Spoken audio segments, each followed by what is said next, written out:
നമസ്കാരം. We love cinema ഈ എപ്പിസോഡിൽ ഈ ഗാനം മറക്കുമോ എന്ന സെഗ്മെന്റിലൂടെ സമഭാവനയുടെ ഒരു സന്ദേശം നിങ്ങൾക്ക് പകർന്നു നൽകാൻ ആഗ്രഹിക്കുന്നു. ഇത് മണ്ഡലകാലമാണല്ലോ. വ്രതാനുഷ്ഠാനത്തോടെ ശബരിമലയിലേക്ക് അയ്യപ്പനെ ദർശിക്കാനുള്ള ഭക്തരുടെ യാത്ര തുടരുന്ന കാലം. ഇവിടെയാണെങ്കിലോ ജാതിയുടെയും മതത്തിൻ്റെയും പേരിൽ പരസ്പരം പോരടിക്കുന്ന മനുഷ്യർ തിരിച്ചറിവില്ലാതെ. അപ്പോഴാണ് അയ്യപ്പനെ കുറിച്ചുള്ള ഒരു ഗാനം, അതും അയ്യപ്പനും വാവരും എന്ന ചിത്രത്തിൽ ഒരു ഹിന്ദു സംവിധാനം ചെയ്ത് ഒരു മുസ്ലിം ഗാനങ്ങൾ രചിച്ച് മറ്റൊരു മുസ്ലിം അതിന് സംഗീത സംവിധാനം നിർവഹിച്ച് ഒരു ക്രിസ്ത്യാനി പാടിയ ഗാനം.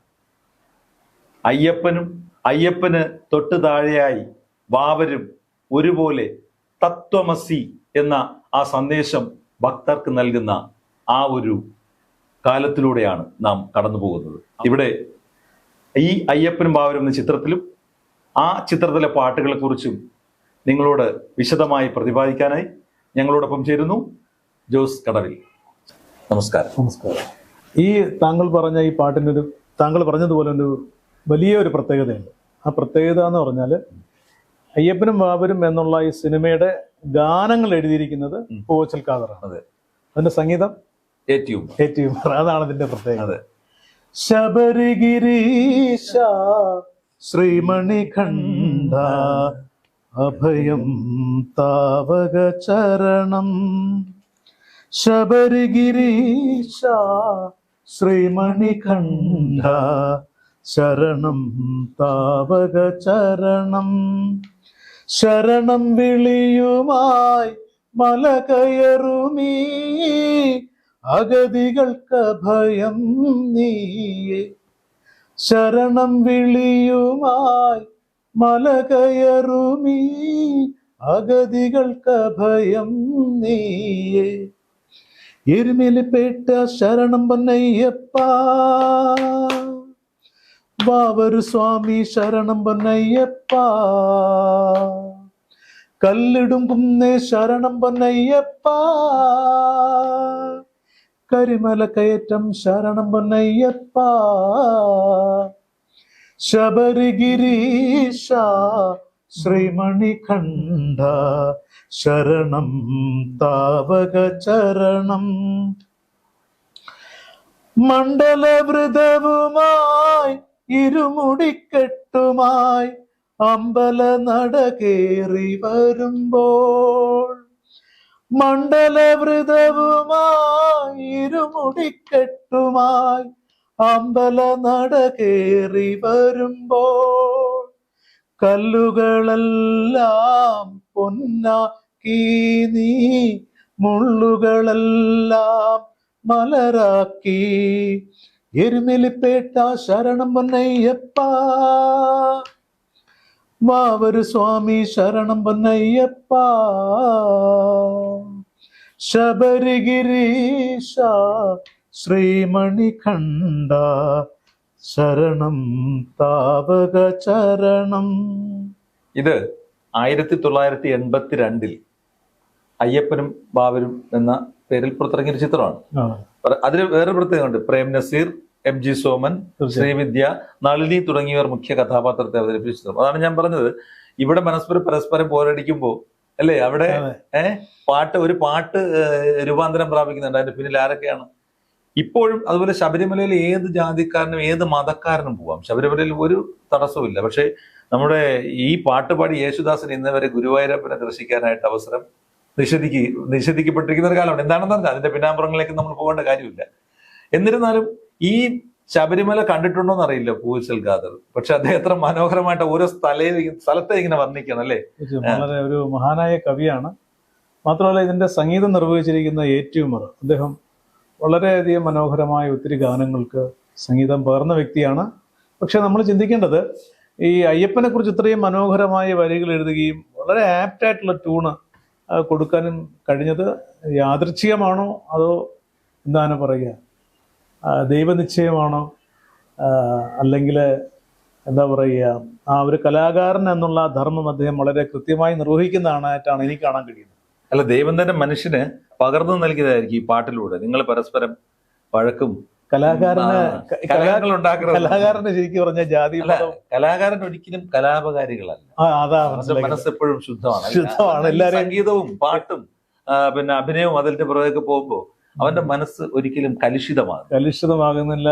ഈ എന്താ പറയുക, ഒരു ഡിസ്ക്രിമിനേഷൻ മൈൻഡ് ഒരിക്കലും, വിവേചനം ഒരിക്കലും ഉണ്ടാകുന്നില്ല.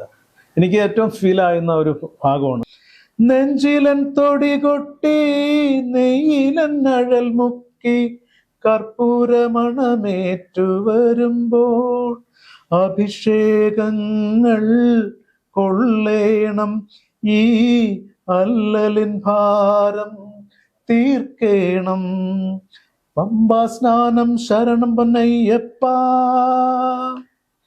ശരംകുത്തിയാലെ ശരണം പൊന്നയ്യപ്പ, 18 പടിയെ ശരണം പൊന്നയ്യപ്പ, മകരവിളക്കേ ശരണം പൊന്നയ്യപ്പ, ശബരിഗിരീശ ശ്രീമണികണ്ഠ ശരണം താവക ചരണം, ശരണം വിളിയുമായി മലകയറുമീ അഗതികൾക്ക് ഭയം നീയേ. പൂച്ചൽ സാറ് അതുപോലെ തന്നെ മനോഹരമായ മറ്റൊരു പാട്ട് എഴുതിയിട്ടുണ്ട്. അത് നമ്മൾ മനസ്സിലാക്കുമ്പോൾ അദ്ദേഹം, എനിക്ക് തോന്നുന്നു ഈ ഹിന്ദു ഭക്തിഗാനങ്ങൾ എഴുതാൻ വളരെ വിദഗ്ധനായ ഒരു വ്യക്തിയായിട്ടാണ് എനിക്ക്. യൂസഫ് അലി കച്ചേരി സാറും അങ്ങനെയായിരുന്നല്ലോ. അദ്ദേഹം സംസ്കൃതത്തിൽ അഗാധ പാണ്ഡിത്യമുള്ള മനുഷ്യൻ. കണ്ണ ഗുരുവായൂരപ്പ നീയറിഞ്ഞോ, കണ്ണ ആത്മാവിൻ പൂക്കൾ നുള്ളി ഞാൻ തരുന്നോ, കണ്ണ ഗുരുവായൂരപ്പ എന്നെ നീയറിഞ്ഞോ. പക്ഷെ എന്നിരുന്നാലും ഒരു കാര്യം, ഈ ഒരുപാട് പാട്ടുകൾ അദ്ദേഹം എഴുതിയിട്ടുണ്ട്. എല്ലാ പാട്ടുകളും, പ്രണയപ്പാട്ടുകള്, ശോകപ്പാട്ടുകൾ, അല്ലെ, എല്ലാം ഭക്തിപ്പാട്ടുകളൊക്കെ. എന്നിരുന്നാലും പക്ഷെ ഈ സാംസ്കാരിക കേരളം ആ മനുഷ്യനെ വേണ്ടത്ര രീതിയിൽ അംഗീകരിക്കപ്പെട്ടു എന്ന് താങ്കൾക്ക് പറയാൻ കഴിയും? ഞാനൊരു വിവാദ പരാമർശത്തിലേക്ക് പോകാൻ ആഗ്രഹിക്കുന്നില്ല. എന്നിരുന്നാലും അദ്ദേഹത്തിന് ഒരു സംസ്ഥാന അവാർഡിനൊക്കെ അർഹത ഉണ്ടായിരുന്നു എന്നുള്ള അദ്ദേഹം എനിക്ക് ആ പട്ടികയിൽ നിന്ന് പരിഗണിക്കപ്പെട്ട ആളല്ല. പക്ഷെ ഒരു നല്ല മനുഷ്യസ്നേഹിയായ മനുഷ്യനായിരുന്നു, സാത്വികനായ ഒരു മനുഷ്യനായിരുന്നു അദ്ദേഹം, പൂച്ചൽ സാറ്. അദ്ദേഹം ഇത്രയും മനോഹരമായിട്ടാണ് എനിക്ക് സത്യം പറഞ്ഞ എൻ്റെ ഹൃദയത്തിലുള്ള ഗാനങ്ങളിൽ 2 ഗാനങ്ങളാണിത്. കണ്ണ ഗുരുവായൂരപ്പ നീ എറിഞ്ഞു. വളരെ കാരണം ഇതിന്റെ വരികളും ഇതിന്റെ ഒരുപാട് പാട്ടുകൾ എഴുതിയിട്ടുണ്ടെങ്കിൽ ഈ ഗാനത്തിന് ഒരു പ്രത്യേകത നമുക്കെടുത്ത് പറയുന്നില്ല. നമ്മളിപ്പോഴും ഒരു ജാതി, ഒരു മതം, ഒരു ദൈവം, മനുഷ്യൻ എന്ന് പറഞ്ഞിട്ട് ഏത് ജാതിയാണെന്ന് കണ്ടുപിടിക്കാൻ വേണ്ടി പരസ്പരം കിടന്ന് കലഹിക്കുന്ന ഒരു കാലഘട്ടത്തിലൂടെ കിടന്നത്, അല്ലേ? ഓരോ മതത്തിനും ഓരോ പാർട്ടി, അങ്ങനെയൊക്കെ വരുന്ന ഒരു കാലഘട്ടത്തിലൂടെയാണ് സഞ്ചരിക്കുന്നത്. അപ്പൊ നമ്മൾ മനസ്സിലാക്കുന്ന കലയ്ക്ക് ജാതിയും മതവും ഇല്ല എന്നാണ് മനസ്സിലാക്കേണ്ടത്. കാരണം അതാണ് പറഞ്ഞത്, ഈശ്വരൻ ജനങ്ങളിലേക്ക് ഈ പാട്ടുകളിലൂടെ പകർന്നു നൽകുന്നത് ആ ഒരു സന്ദേശമാണ്. തീർച്ചയായിട്ടും. ഒരു മുസ്ലിം രചന നിർവഹിച്ച്, ഒരു മുസ്ലിം പാടി, ഒരു മുസ്ലിം സംഗീത സമിതി നിർവഹിച്ച്, ഒരു പിന്നെ ക്രിസ്ത്യാനി പാടി, ആ ചിത്രം ഇതെല്ലാം കൂട്ടി കൊഴിച്ചു കിട്ടിയ സാധനത്തിനെ ജനങ്ങളിലേക്ക് ഒരു ഹിന്ദു പിന്നെ സംവിധാനം ചെയ്ത് അവതരിപ്പിച്ചിരിക്കുന്നു എന്ന് പറയാം. അതൊരു എന്താ പറയുക, സമഭാവനയുടെ ഒരു സന്ദേശമാണ് ഈ ഗാനത്തിലൂടെ പ്രദീപ്തമാകുന്നത്. കേട്ടില്ലേ? ശബരിമല ധർമ്മശാസ്താവിനെ കുറിച്ചും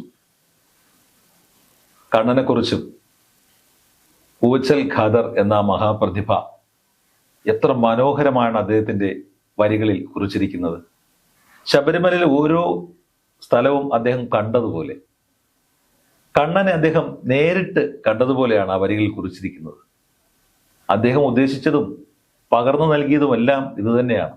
ഒരു ജാതി, ഒരു മതം, ഒരു ദൈവം, മനുഷ്യരെല്ലാം സമചിത്തതയോടെ ജീവിക്കണം എന്ന സന്ദേശം നമുക്ക് നൽകുക. കലാകാരന്മാർക്കൊരിക്കലും ജാതിയും മതവും ഒന്നും പാടില്ല എന്നുള്ള ആ ഉദ്ദേശം തന്നെയാണ് അദ്ദേഹത്തിന്റെ ലക്ഷ്യവും. അതിൽ അദ്ദേഹം വിജയിക്കുക തന്നെ ചെയ്തു.